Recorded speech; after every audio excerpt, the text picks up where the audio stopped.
My most memorable experience of former Governor Walker was at a Real Women Run training almost 2 years ago. Real Women Run is a collaborative, nonpartisan effort to train Utah women to run successfully for elected office. She had been scheduled to do a breakout session, but the day before, our keynote speaker canceled. So we contacted her, and she immediately and graciously consented to do the keynote address the next day. She was simply terrific. She was warm and charming, encouraging of other women and believing in what they could accomplish, and above all, inspiring by her own trailblazing example of a woman who worked hard to bring it all together: education, family, and remarkable public service on behalf of the people of Utah.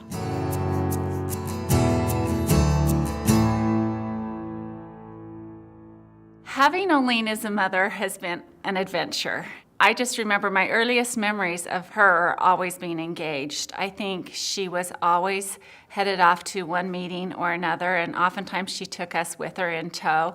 I just remember kind of a very crazy, busy, hectic childhood, but it was fun. Governor Walker brought to the governor's office a depth of experience because she had been in leadership in the legislature.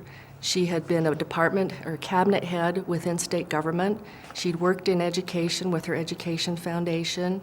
She herself had attained her PhD, and she's one of the most social people I know and friendly. And she brought all that experience to the governor's office.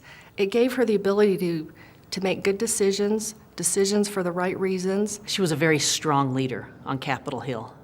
She was able to do things that other people couldn't do. She was able to, land consensus on big bills. Governor Walker's impact is broad. People think about her as the education governor.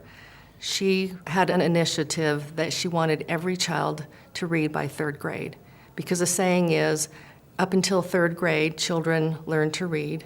After that, they read to learn. That 20 minutes a day reading program is still implemented in this state, and it's making tremendous impacts in terms of a child's education. And she really took a stand and made sure that people understood that was a priority for future generations. And to see that come to pass and have longevity is really inspiring. I remember something that we live by these days, that is something we call a rainy day fund. And Olene carried that bill. She's the author of our rainy day fund in this state. So she has a real legacy of legislative accomplishments and accomplishments in the public sector that have made this state better. The Walker Institute of Politics and Public Policy at Weber State University is really kind of a center where the community and students can come together and discuss issues that impact Ogden, that impact the state of Utah, and on a larger scale, impact our country.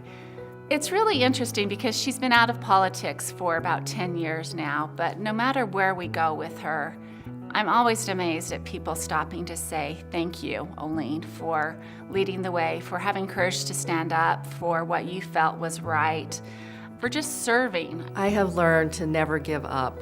She is the most determined person, not just woman, but person I know.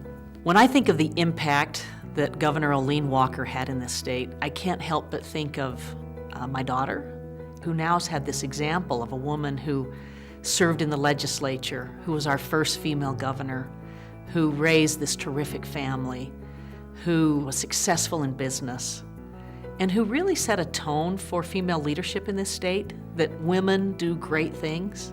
She wasn't in it for the politics. She's not been in it for gain. It's been making a difference. And it's hard to measure what that difference is because it is so great. I tell my kids today, it's not worth doing if you don't do it right. And she made sure that we did it right, and we did it for the right reasons.